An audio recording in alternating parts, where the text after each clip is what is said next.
Please note, this is just a review of the final work and not an endorsement of the creator. Any opinion or prior action belonging to the creator involved, unless otherwise stated, are not factors in this review. Thank you and enjoy!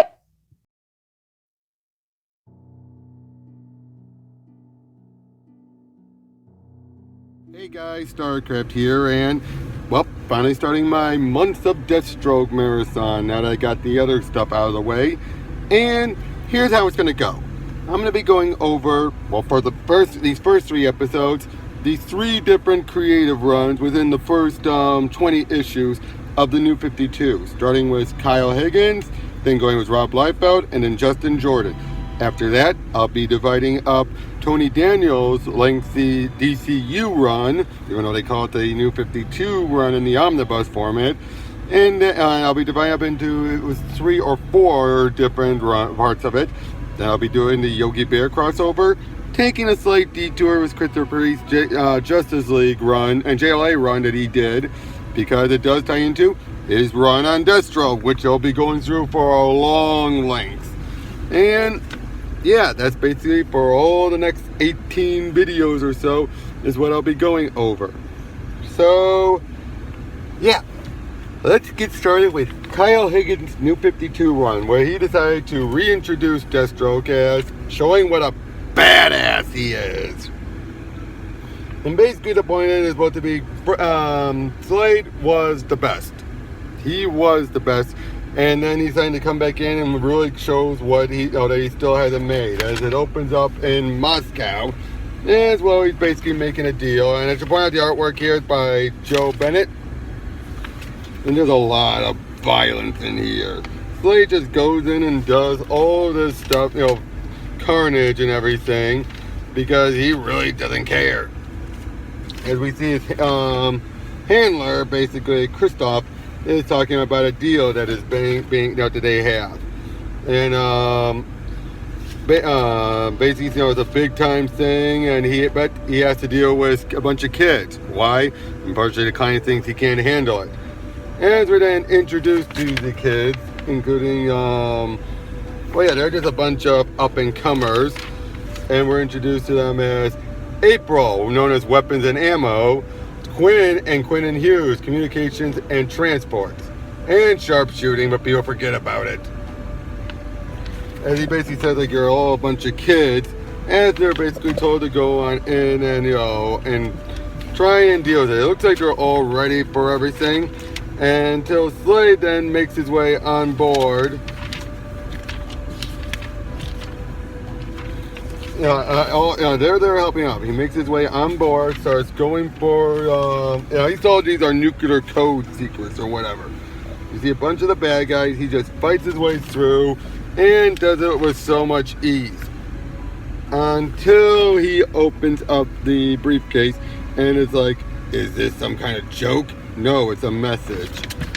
And yeah, as he then heads on out of there, blowing up the plane, until then when he walks in on all of them, he tells them there is no up and coming, there's only competition, and I don't work with it, as he guns down the small kids. When Christopher was asking what the hell, he opens up the briefcase and he's all like, I didn't know, I swear I didn't know. Basically saying that there is nothing out. They don't feel like he can take it anymore. That he can do it anymore because of his age. So he decides he's going to try and improve himself. And tells them, be a good dog and clean up the mess. Well, an interesting start to this run in these first 8 issues. As then we open up with, and the next issue is, basically Slade going to meet up with the middleman, Mick McKell, who basically tells, he shows them what it was, and even McKell's like, oh crud.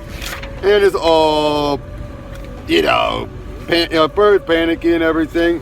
And it's revealed that, we hired these guys to take out Slade if things go south.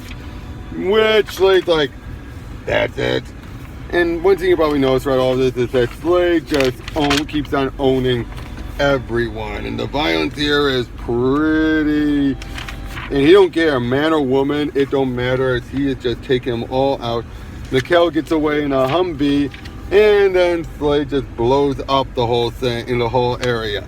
As he's making his way to Mikhail, then a gunship comes on and starts just blasting at everything. So apparently Slade's outfit is made of Ents metal, hence why it's so durable, as now we deal with this guy known as Road Rage. Yeah. Then as the fight doesn't last long, Slade takes him down, the gunship goes and slices Mikhail right in half as a news chopper comes by, and Slade says, "This is what you get when you screw with me. But don't take my word for it, keep it coming. I want the other people to take his best shot." Kristoff is basically saying, it's like, what the hell? But it turns out it was all planned. He knew Mikhail was, and Kristoff was asking what the hell, and he's like, Mikhail was just a middleman, no more. Next we're getting into Slade dealing with a guy named Legacy, who apparently is who's come after him. And Slade takes him down pretty damn quickly. As we then see, the guy was just an amateur. Slade sparring. Kristoff asks, what if the non-amateurs come? And again, they just really want things to get better, bigger and better. We see the briefcase brought up again. He has someone else to check into it. We'll get more into that, into why. As then Slade is, in Colorado now, and again, gunning down people. All of this is just mindless, random action in between the story beats, which I personally don't mind. Until we see there's another Legacy who seems to have done better from last, as they start attacking and fighting, and he has more enhancements. The guy seems to be just as cocky, but he still underestimates Slade, who takes off his head. We then meet up, and as they're trying to figure out what's going on, Slade and the others are figuring out what's going on. We then see, turns out, the parents of April, Ammos and Weapons, is hiring this other guy to help out. He's a metahuman, and basically they want him to be the next Legacy. In issue 4, Slade seems to be incarcerated, but as you can probably guess, this is all just a plan. And boy, is he ripped for his age.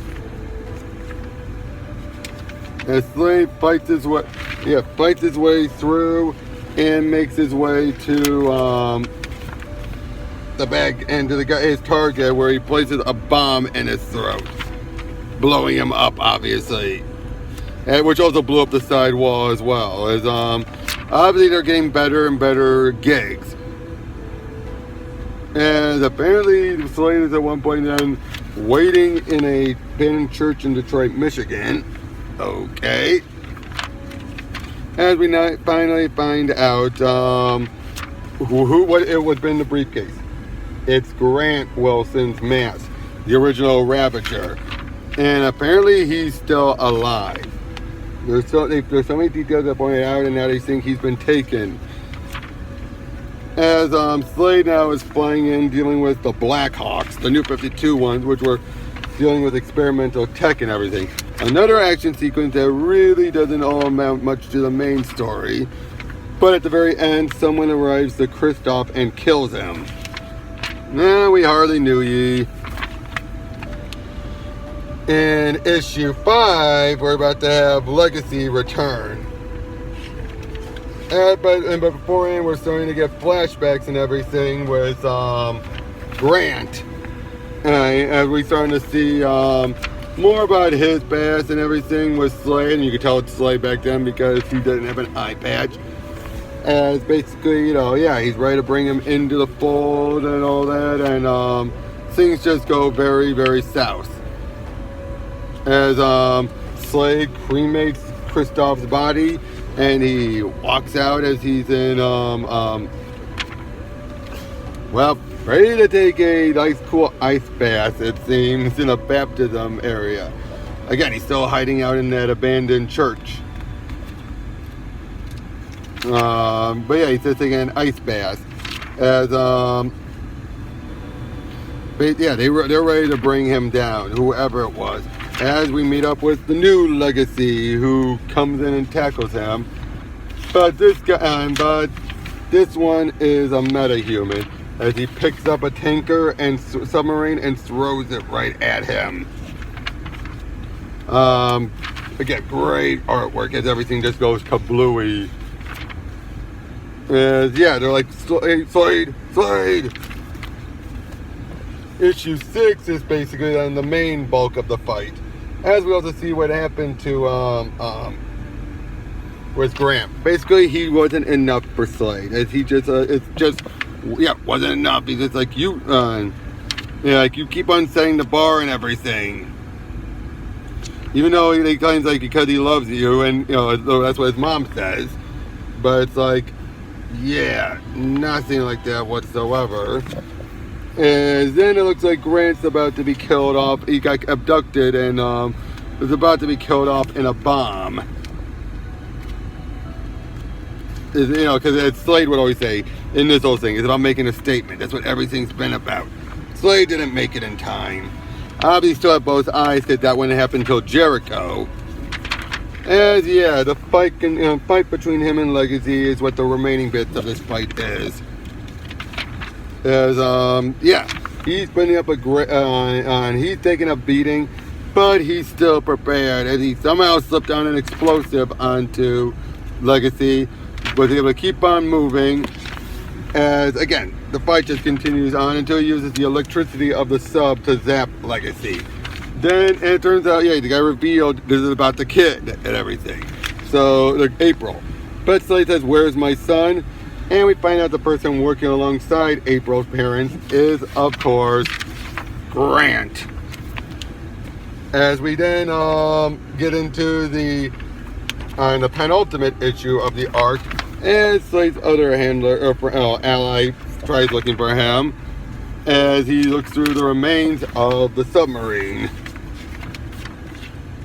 Alex, what's the guy's name? As Alex helps get him out. And then they're basically trying to figure out what's going on. And Slade basically has already realized Grant is behind everything. As he then makes his way into the building where he was able to figure it out. And yep, sure enough, Grant is now wearing the Legacy outfit as he's taunting Slade. And basically points out how Slade's obsession with not appearing weak is his weakness. And yeah, basically the rest of it is just a big fight sequence as well, mano-y-mano. A nice fight and everything, and Grant is claiming he's better than him, but Slade gets the upper hand. April's parents show up saying, "You take his head in exchange and we'll let things go. You kill your son like you killed our daughter and we'll ignore everything." Slade first starts to think like he's has no son, and then he kills the parents very gruesomely.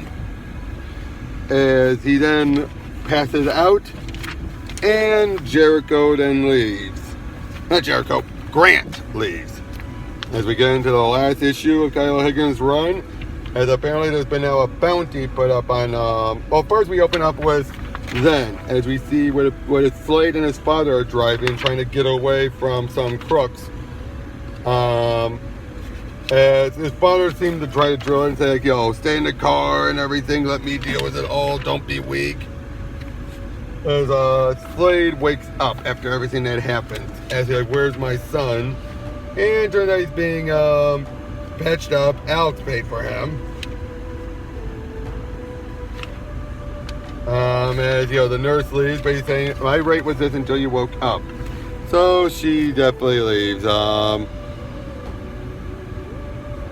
Yeah, basically she heads out, as we then find out that Slade's father was in so much debt that he decided to give up his son to clear his debt. And yeah, that's what an asshole. As now, Slade is just taking a few other things, little jobs and all that. As it turns out, then someone apparently has put a hit out on Slade. As the guy blows himself up, and so he's like, oh, that's worthless. Yeah, even yeah, the kid's dad's like, come get me. You know, he's like, Dad, and you killed him. Throws him a knife. When you're older, come for me if you want. He deserved it, didn't he? Most do. We're getting father-son stuff going on here. And then, yeah, turns out Slade visits his dad, walks up to him, he places his, all of his achievements up on the wall, and even says, like, you know, it's funny. And a funny thing happened recently. I considered quitting. I suppose you would have liked that, wouldn't you? You would have liked to see me a failure. Weak. Worthless. Well, I guess that's not entirely true. You said I was worth $10,000. But now, oh, there was no hit, sorry. But yeah, he saw his son was $10,000. That's what he got for selling him. But now, I couldn't even get out of bed for that price. And that's really what it comes down to, Dad. So all these years, I'll never stop. Just like my son is determined to show me. I'm better than you, Father. And I always will be. As his father clearly just can't move. As he walks off saying, until next time. In the exact same pose he ended the first issue on. Well, maybe not exact, but very similar pose. So, that was Kyle Higgins' first run, and as an action piece, it was really good. As far as handling the character, given what the Nu52 was going for, I can see what he was going for, but it just felt a little off. Again, compared to what we have, what's coming with Liefeld, it still looks better, but I can see why they decided they needed a change up. Because it was 8 issues for this one arc. Well, 7 with an epilogue, but still, that's quite a lot when everything was just going around, it was going at a snail's pace just to have more action. And that's probably the one downside is way too much action. And Slade is just more of just a egotistical ass than he is the type of ass we usually know and love. It was just like he's trying too hard to be cool. And I think that's the problem. Slade doesn't need to be that hard to be cool. And unfortunately, that's something that Liefeld would do next. As we will not, until tomorrow, we'll talk with Liefeld as he deals with both Slade dealing with Lobo, and then later, at least setting the plot for Slade dealing with Hawkman. Catch you guys later.